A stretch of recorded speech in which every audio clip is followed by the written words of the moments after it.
Hello friends, मैं सुमित आप सबका स्वागत करता हूं वर्सेटाइल जीके जोन में। आज की क्लास में कुछ अलग नए करंट अफेयर्स के बारे में चर्चा करेंगे। तो आइए सबसे पहले करंट अफेयर्स के बारे में बात करते हैं। तो पहला करंट अफेयर क्या है? Catch the rain. Catch the rain क्या, इसके बारे में बात करते हैं।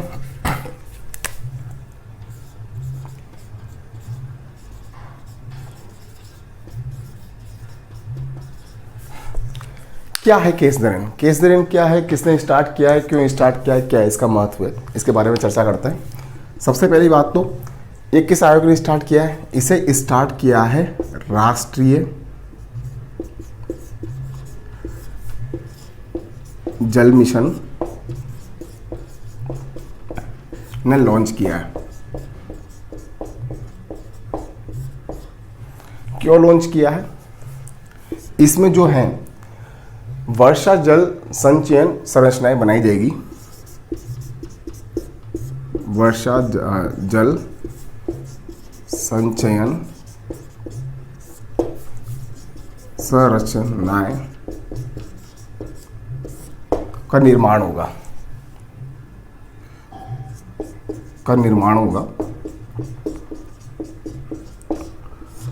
जो भू स्तर को बढ़ाने में, भूजल स्तर जो है वाटर लेवल को बढ़ाने में, जो ग्राउंड वाटर लेवल है उसको बढ़ाने में मदद करेगा। ओके, इसका टैगलाइन क्या है?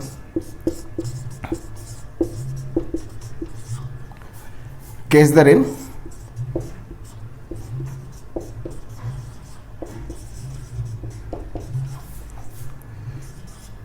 where it fall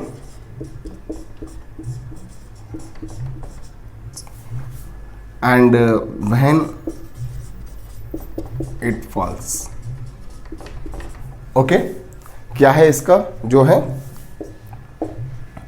tagline? Specially ध्यान रखिएगा,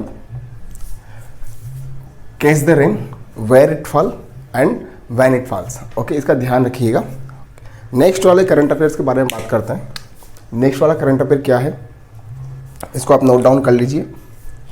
दूसरे वाले करंट अफेयर के बारे में बात करते हैं।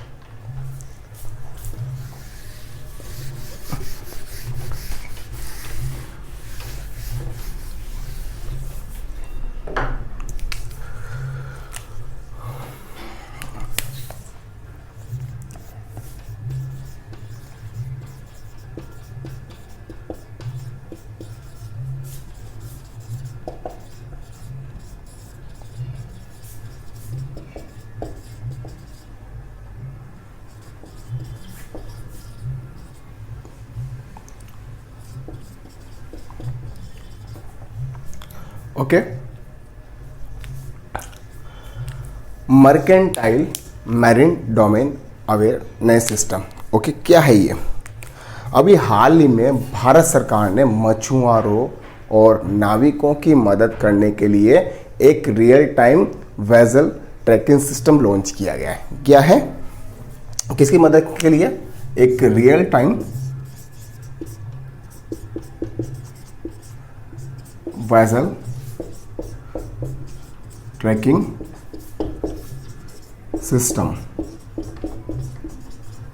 किसने लॉन्च किया है? भारत सरकार ने।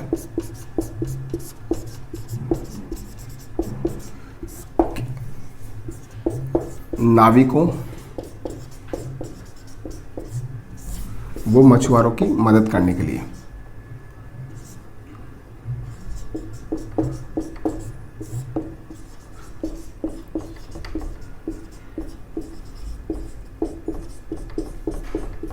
ओके, अब इसका क्या है कि जो है इस प्रणाली का जो नाम है, जो सिस्टम है, इसका नाम गया है सागर मंथन mercantile marine domain awareness system. Okay, तो जो है इसका जो नाम दिया है वो है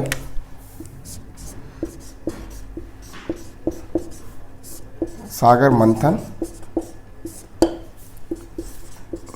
mercantile marine domain awareness centre. Okay, अब ये क्या है? सागर मंथन क्या है? सागर मंथन क्या है? देखो सागर मंथन जो है, जहाज जो भारतीय जहाज जो होते हैं ना, भारतीय मछुआरों उनको ट्रैक कर सकता है। ओके, मतलब सागर मंथन क्या है? वर्ल्ड लेवल पर भारतीय जहाज़ों को ट्रैक करने के लिए काम करता है। जो ये real time vessel tracking system है जिसका नाम सागर मंथन बोला है। ओके, ये जो है वैश्विक स्तर पर वर्ल्ड लेवल भारतीय जहाज़ों को ट्रैक करने के काम में आता है ताकि उनकी सुरक्षा की जा सके। और साथ के साथ जो है 1000 किलोमीटर यानी कि 1000 किलोमीटर के भीतर इसकी क्षमता है जो जहाज़ों को ट्रैक कर सकता है। ओके, विदेशी जहाज़ों को भी जो है 1000 किलोमीटर के अंदर ये ट्रैक कर सकता है। तो स्पेशली ध्यान रखिए, क्या क्या आपको ध्यान रखना है कि पहले तो जो है इसका नाम क्या है। इसका नाम है रियल जो है mercantile marine domain awareness centre जो खोला गया है उसका जो है क्या काम का है, real time vessel tracking system इसमें लॉन्च किया गया है। ओके, भारत सरकार ने इसे लॉन्च किया गया है, किसके लिए? नाविकों और मछुआरों की मदद के लिए। ओके, नाम क्या दिया है? सागर मंथन। क्या है ये? Real time vessel tracking system है। ये क्या काम आता है? वैश्विक स्तर पर भारतीय जहाज़ों को ट्रैक करने के काम आता है। 1000 किलोमीटर के भीतर ये इनको ट्रैक कर सकता है और साथ के साथ विदेशी जहाज़ों को भी ये ट्रैक कर सकता है। तो जो है इसके बारे में आप जो है स्क्रीनशॉट ले लीजिए और हम नेक्स्ट करंट अफेयर्स के बारे में चर्चा करते हैं।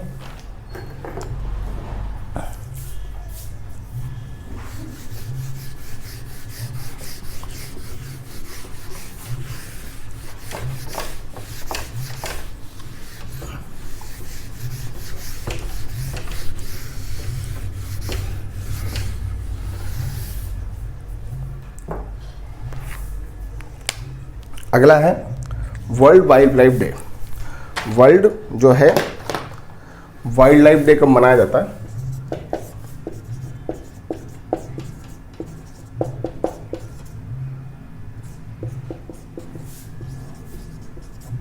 कब मनाया जाता है? 3 मार्च को। वन्य जीवों और वनस्पतियों के संरक्षण के लिए ये मनाया जाता है। ओके, सबसे पहले कब मनाया गया था ये? 3 मार्च 1973 को। किसके द्वारा मनाया गया था? ये मनाया गया था संयुक्त राष्ट्र संघ के द्वारा, यानी यूएन के द्वारा, संयुक्त राष्ट्र संघ के द्वारा मनाया गया था। ओके, तो ये है, आप इसका ध्यान रखिएगा कि वर्ल्ड वाइल्ड लाइफ डे 3 मार्च को मनाया जाता है। फर्स्ट टाइम कब मनाया था? 1973 को। किसके द्वारा मनाया जाता है? संयुक्त राष्ट्र के द्वारा मनाया जाता है। ओके, और जो है क्या किया जाता है इसमें, क्यों मनाया जाता है? ये मनाया जाता है जो वन्य जीव हैं, जो वनस्पतियां हैं, जंगलों की जो वनस्पतियां हैं उनके बारे में उनके बारे में जो संकटग्रस्त हैं, जो लुप्त प्राय हो चुकी है, उनके बारे में बताना, जागरूकता पैदा करना ताकि जो है हमें उनका संरक्षण कर सकें। जो वन्य जीव अब काफ़ी संकटग्रस्त हैं, संकटकालीन हो चुके हैं, अब नहीं मिलते हैं कुछ, तो उनके बारे में संरक्षण प्रदान करना और जो है कुछ नई योजनाएं बनाना, उसके बारे में आपको बताते हैं। तो इसका ध्यान रखिएगा कि हाल ही में जो है 3 मार्च को वर्ल्ड वाइल्ड लाइफ डे मनाया गया। 3 मार्च को फर्स्ट 1973 में इसको मनाया गया था। ओके, तो इसको नोट डाउन कर लीजिए। अगले वाले करंट अफेयर्स के बारे में बात करते हैं।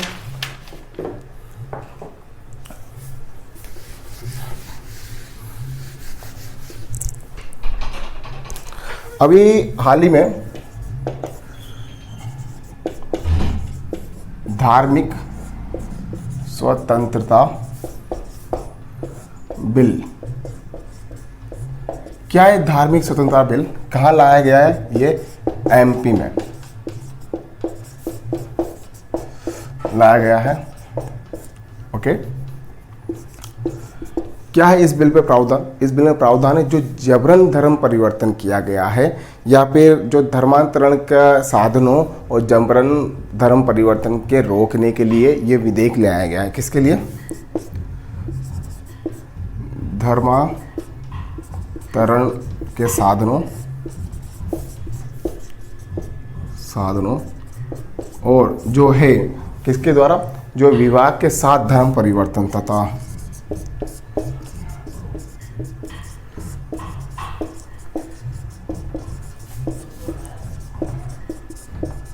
परिवर्तन पर जो है रोक लगाने के लिए, रोक लगाने का जो है प्रावधान है इसमें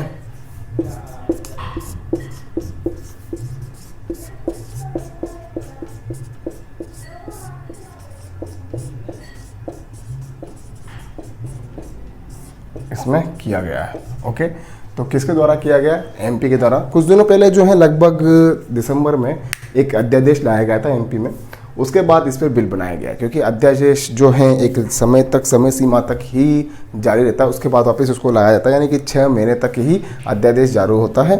6 महीने के लिए एक अध्यादेश की वैलिडिटी होती है, उसके बीच में कानून बनाना पड़ता है। अगर वो अध्यादेश के कानून नहीं बनाते हैं तो जो है वो अध्यादेश खत्म हो जाता है, वापस फिर उसको लाया जाता है। इसके लिए जो है अध्यादेश जारी करने के बाद जो है बिल लाया गया। अब नेक्स्ट करंट अफेयर्स के बारे में बात करते हैं, जो आपने पढ़ा भी होगा न्यूज़पेपर्स में। ईज ऑफ लिविंग इंडेक्स क्या है, ईज ऑफ लिविंग इंडेक्स, जो कि अभी जारी किया गया है। किसने जारी किया गया है, शहरी और आवास मंत्रालय जो हैं, ओके, उसने जारी किया है। तो क्या है,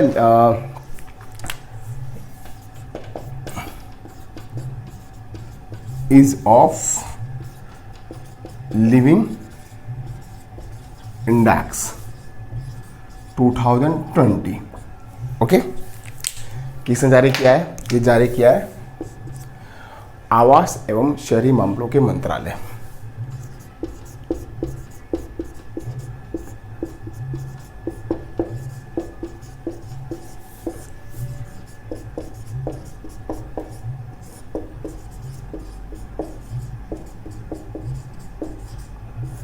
मंत्रालय ने, ठीक है, ओके।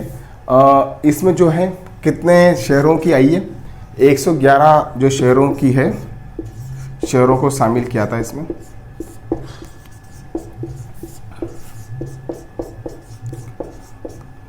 जिनकी जनसंख्या 10 लाख से ज़्यादा है, 10 लाख से ज़्यादा वाली जनसंख्या,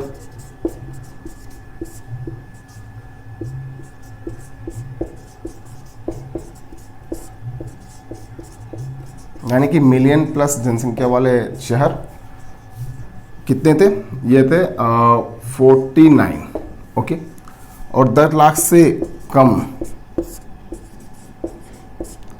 वो थे 62, ओके।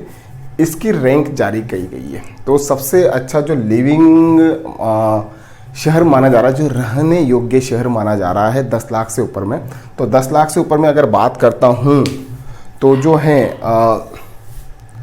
तो उसमें आ रहे हैं 10 लाख वालों में, 10 लाख प्लस वालों में कौन से आ रहे हैं। पहला शहर आ रहा है बेंगलुरु, दूसरा शहर आ रहा है पुणे, तीसरा शहर आ रहा है अहमदाबाद,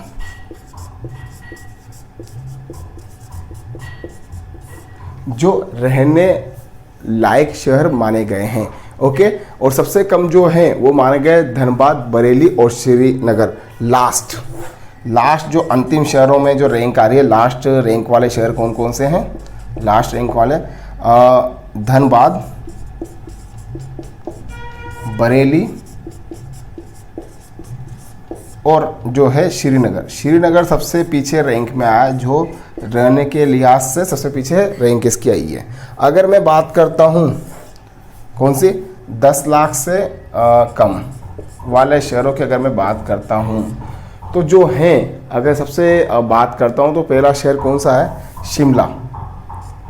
फर्स्ट रैंक पे कौन सा आ रहा है, शिमला, जो 10 लाख से कम शहरों वालों में रहने लायक योग्य शहर है। दूसरा आ रहा है भुवनेश्वर,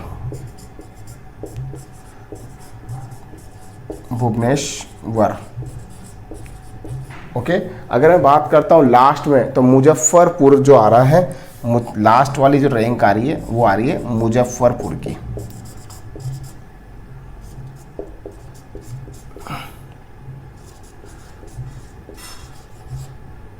ओके।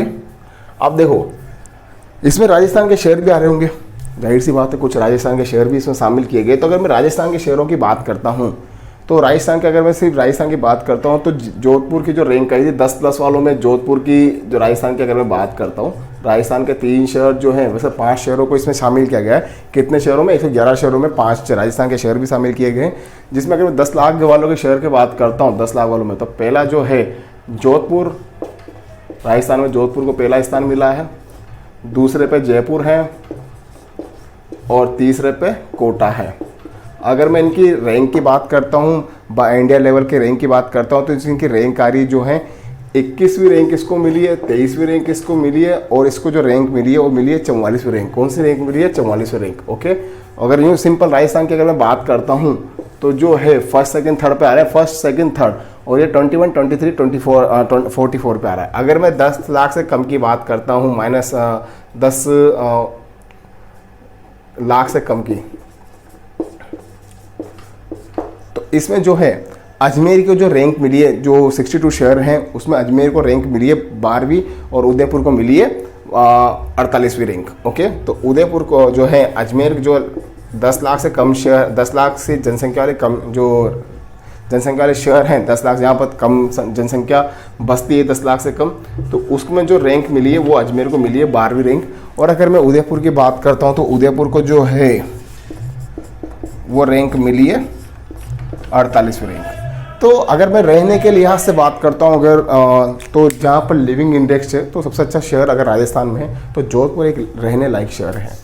दूसरे स्थान पर जयपुर आता है और तीसरे स्थान पर कोटा आता है।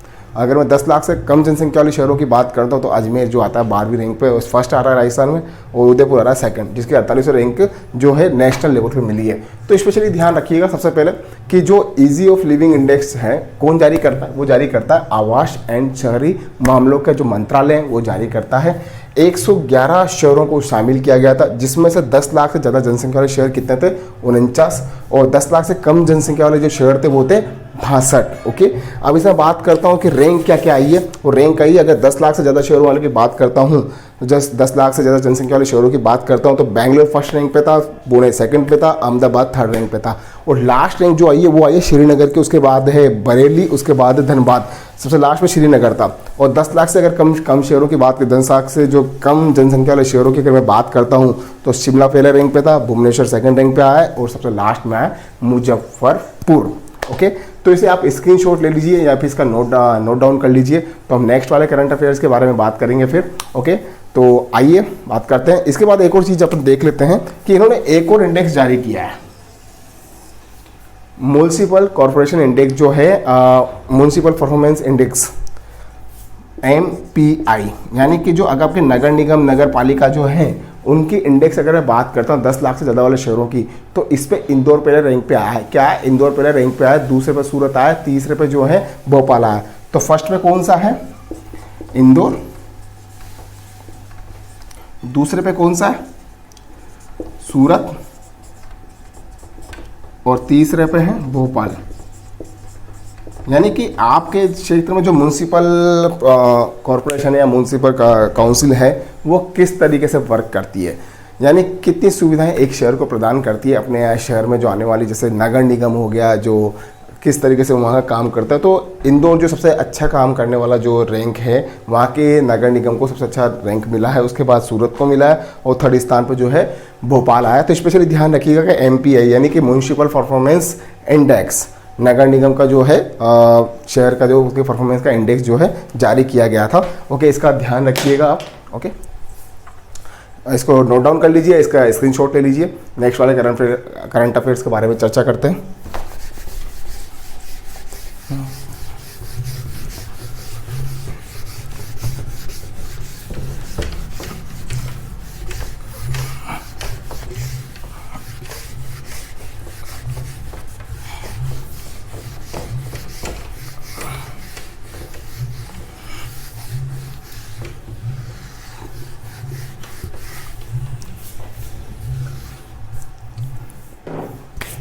अब नेक्स्ट वाले करंट अफेयर्स की अगर मैं बात करता हूँ तो उसमें जो है नेक्स्ट करंट अफेयर्स है 6 नंबर का, राष्ट्रीय सुरक्षा दिवस कब मनाया जाता है? 4 मार्च को। क्या है?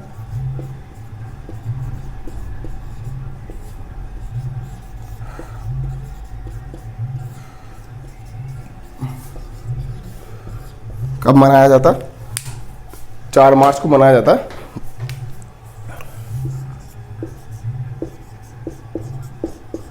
क्यों मनाया जाता?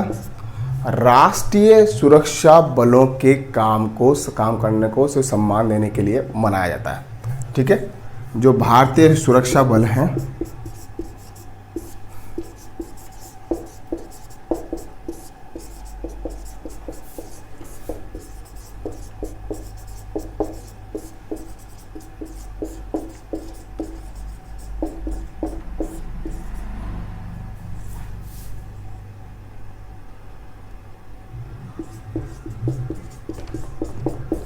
ओके। दूसरी बात इसमें क्या है, जो शहीद सुरक्षा बल, जो हमारे जवान जो शहीद हो चुके हैं, जो जवान शहीद, उनको श्रद्धांजलि दी जाती है। ओके, और जो हैं, अगर मैं बात करता हूं तो ये इसी दिन क्यों मनाया जाता है? शहीदों को श्रद्धांजलि दी जाती है इस दिन।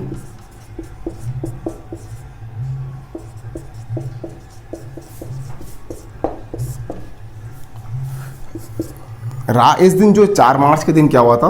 4 मार्च के दिन राष्ट्रीय सुरक्षा परिषद, किसकी? राष्ट्रीय जो है हमारे सुरक्षा परिषद की स्थापना हुई थी।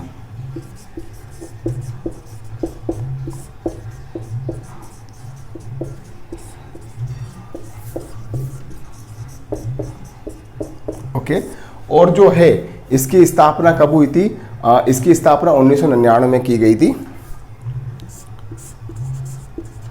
1998 में किसने की थी? 1998 में हमारे उस साल के जो है तत्कालीन प्राइम मिनिस्टर थे, उस समय के तत्कालीन prime minister Atal Bihari Vajpayee. Okay, जो उस टाइम के तत्कालीन प्रधानमंत्री थे अटल बिहारी वाजपेयी, उन्होंने इसका राष्ट्रीय सुरक्षा परिषद की स्थापना की गई थी। वो 4 मार्च को की गई थी। इस दिन राष्ट्रीय सुरक्षा दिवस मनाया जाता है। भारतीय सुरक्षा बलों के जो काम करने का जो तरीका है उनको सम्मान देने के लिए, और जो शहीद हैं उन शहीदों को श्रद्धांजलि, जो हमारे जवान हैं सुरक्षा बलों के जो जवान हैं जो शहीद हो चुके हैं उनको श्रद्धांजलि देने के लिए ये दिवस मनाया जाता है, और उनके काम को सम्मान देने के लिए दिवस मनाया जाता है 4 मार्च को। और 4 मार्च के दिन इस राष्ट्रीय सुरक्षा परिषद की स्थापना हुई थी। इसकी स्थापना जो है 1999 में तत्कालीन प्रधानमंत्री अटल बिहारी वाजपेयी ने की थी। तो प्लीज़ इसको नोट डाउन कर लीजिए या इसका स्क्रीनशॉट ले लीजिए। तो नेक्स्ट वाले करंट अफेयर्स की चर्चा करते हैं फिर। ओके,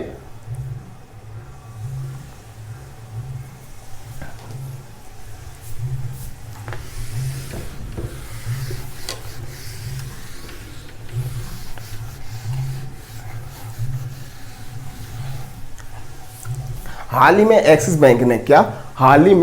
बैंक ने एक व्हाट्सएप सुविधा स्टार्ट की है। क्या है व्हाट्सएप सुविधा? कौन से बैंक ने स्टार्ट की है व्हाट्सएप सुविधा? एक्सिस बैंक ने।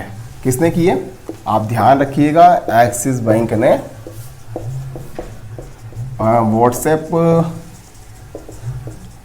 पेमेंट की जो शुरुआत की है, सुविधा जो है शुरू की है। ओके, क्यों किए? क्योंकि आजकल व्हाट्सएप के थ्रू भी आप जो है लेन देन कर सकते हो। व्हाट्सएप के पास फीचर भी आ चुका है। ओके, उसके थ्रू आप लेन देन भी कर चुके हो। तो एक्सिस बैंक ने व्हाट्सएप पे ये सुविधा स्टार्ट कर दी है। ओके, अभी आपने एक न्यूज पढ़ी होगी जो है सिंपली पाल टाइगर रिजर्व जो है, क्या है? सिंपली पाल टाइगर रिजर्व। सिंपली पाल टाइगर रिजर्व। ओके, क्या है इसमें? कहां पर है ये है ओडिशा के, कहां पर स्थित है? मयूरभंज जिले में स्थित है। ओके, ये जो है, अगर मैं बात करता हूं, जो 1994 में इसको जो है बायोस्फीयर रिजर्व घोषित किया गया। 1994 में इसको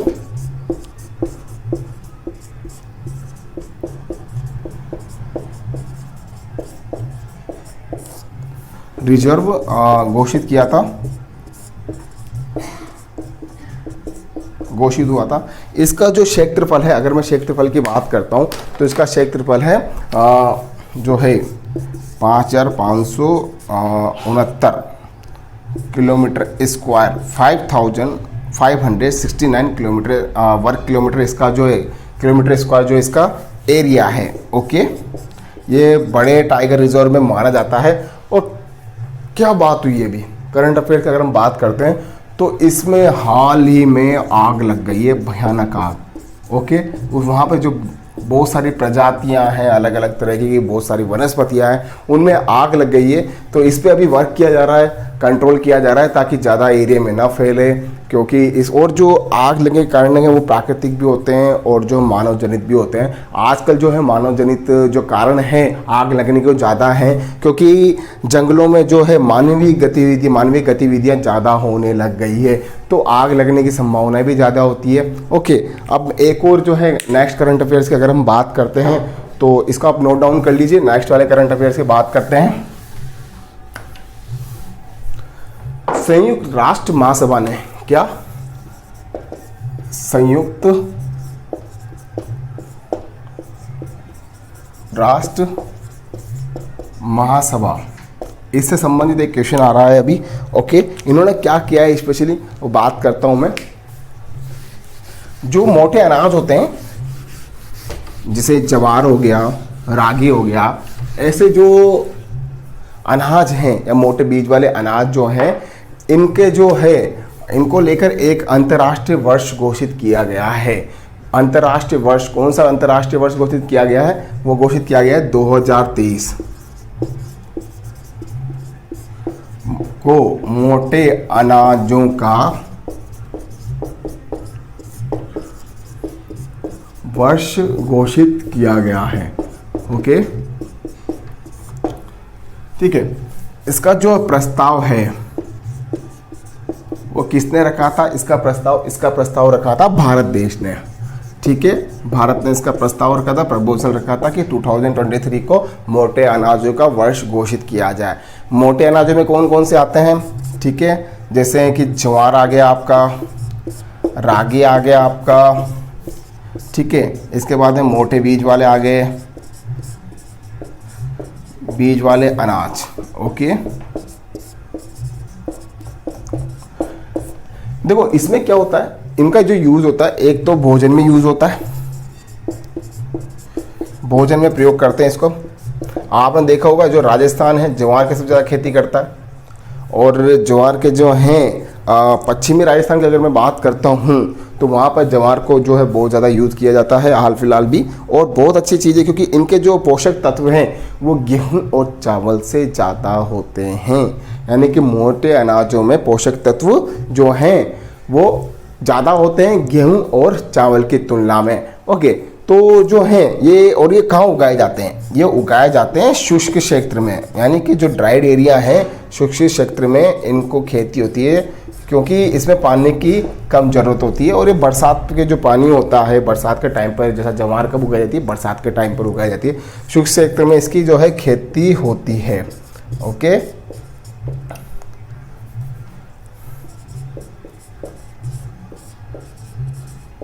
अगर मैं बात करता हूँ इसको, तो जो है मोटे अनाजों का भोजन में प्रयोग किया था, साथ के साथ जो है ईंधन में भी आजकल जो है जैव ईंधन में भी इसका जैव ईंधन के रूप में भी इसका उपयोग किया जा सकता है,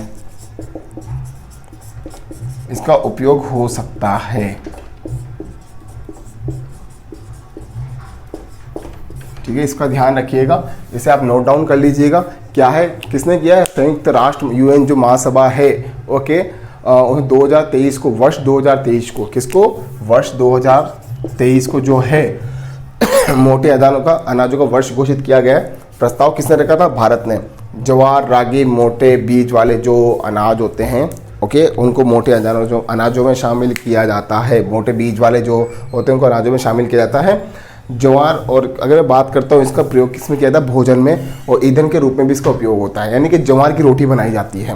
ओके, शुष्क क्षेत्र में इसकी खेती होती है। ठीक है, तो इसे आप नोट डाउन कर लीजिए। ओके, और नेक्स्ट वाले करंट अफेयर्स की अगर हम बात करते हैं तो नेक्स्ट वाला करंट अफेयर जो हैं वो क्या है?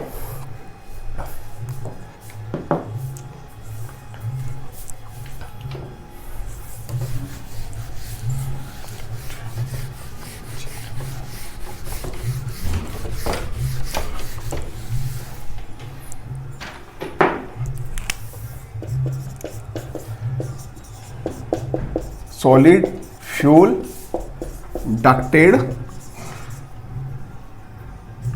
रामजेट। ठीक है, क्या है ये सॉलिड फ्यूल रामजेट का जो परीक्षण किया है, अभी इसका एक टेस्टिंग हुआ है। किसने किया है? डीआरडीओ ने। टेस्टिंग किसकी किया है? डीआरडीओ ने। कहाँ किया है? ओडिशा के जो है चांदीपुर में। ओडिशा में जो चांदीपुर है वहां पर जो रेंज है ओडिशा के चांदीपुर में। ठीक है, और जो ये क्या है, इसका जो है इसका उपयोग किस में किया जाएगा? इसका उपयोग किया जाएगा जो सतह पे हवा से हवा में मार करने वाली जो मिसाइलें हैं उसमें लंबी दूरी की मिसाइलों को विकसित किया जाए हवा से हवा में। तो उसके लिए इस जो है सॉलिड फ्यूल डक्टेड रामजेट का इसका जो है परीक्षण किया गया, ताकि उसमें एक ये मिसाइल प्रणोदक प्रणाली है। क्या है ये? एक मिसाइल प्रणोदक प्रणाली है। क्या है ये? टेस्टिंग फ्यूल रामजेट क्या है? एक मिसाइल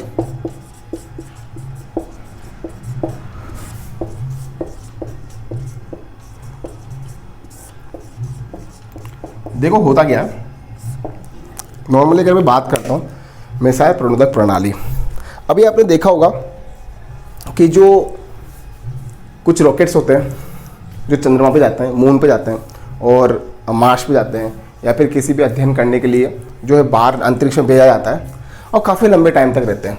तो वहाँ पर अपन सोचें कि यार वहाँ पर पेट्रोल डीजल या किसी और फ्यूल का यूज़ किया कर ले तो काम हो जाएगा, but this is not possible, क्योंकि एक टाइम के बाद जो है ये लंबे समय तक काम नहीं कर सकते। ओके, तो कुछ ऐसे प्रणोदक प्रणालियाँ सिस्टम बनाई जाती हैं जिनका यूज़ किया जाए। जैसे कि अगर आपने क्रायोजेनिक इंजन का नाम सुना होगा, क्रायोजेनिक इंजन क्या होता है, और पहले जो था सिर्फ 2 ही देशों के पास इसकी टेक्नोलॉजी थी, वो अमेरिका और जो है रशिया के पास इसकी क्रायोजेनिक इंजन की टेक्नोलॉजी थी। उसके बाद धीरे धीरे भारत ने भी बना लिया इसको। क्यों? कि इसमें जो है ईंधन का लंबे टाइम तक यूज़ किया जाए। तो कुछ ऐसी प्रणाली जो है मिसाइल प्रणोदक प्रणाली जो है बनाई गई है सॉलिड फ्यूल डक्टेड रामजेट का। इसका टेस्ट किसने किया है? डीआरडीओ ने। कहाँ किया था? रामपुर के चांदीपुर, उड़ीसा के चांदीपुर में। और इसका फ़ायदा क्या है? जो लंबी दूरी की मिसाइल बनाएंगे, लंबी दूरी की हवा से हवा में मारने वाली मिसाइल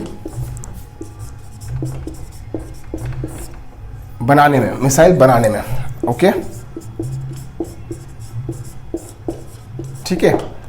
तो इसका ये क्या है? मिसाइल प्रणोदक प्रणाली है, लंबी दूरी की हवा से हवा में मारने वाली मिसाइल जो है अब जो है डीआरडीओ आसानी से बना सकता है, क्योंकि अब इसका सफल परीक्षण हो चुका है। यानी कि हम जो अब तक 5000 की रेंज तक की जो मिसाइल बनाए हैं उसको हम ज़्यादा से ज़्यादा और लंबी दूरी तक की मिसाइल बना सके। और जो है पूरी दुनिया में जो लगभग 10,000 किलोमीटर की मिसाइल बनाने का जो रास्ता है अब वो प्रशस्त हो चुका है। अब आने वाले सालों में देखना आप, एक न एक दिन हम जो हैं डीआरडीओ एक ऐसी मिसाइल ही बना देगा जो 10,000 किलोमीटर तक की रेंज को, क्षमता को बढ़ाते हैं। ओके, तो आज के करंट अफेयर्स यहीं समाप्त करते हैं दोस्तों। देखिए, अगर आपने मेरा चैनल सब्सक्राइब नहीं किया है तो चैनल को प्लीज़ सब्सक्राइब कर लीजिए। ओके, क्योंकि इसका रेगुलर आपके जो क्लासेस हैं वो होती रहेगी। आपको नए नए करंट अफेयर्स से मैं अवगत कराता रहूँगा। आपको भी जो है आपके आरपीएससी हो गया, एसएससी हो गया, बैंक हो गया, जो भी आप एग्ज़ाम देते हैं, रेलवे का एग्ज़ाम हो गया, इन सब में आपको जो है फ़ायदा मिलेगा। सो प्लीज़ आप इसको सब्सक्राइब कर लीजिए और अपना जो शेयर कीजिए दोस्तों के साथ, और इसको जो है सब्सक्राइब करें, शेयर करें, मैसेज करें, मुझे कमेंट करें, लाइक करें। सो प्लीज़ फ्रेंड्स, आज के लिए इतना ही। Thank you very much.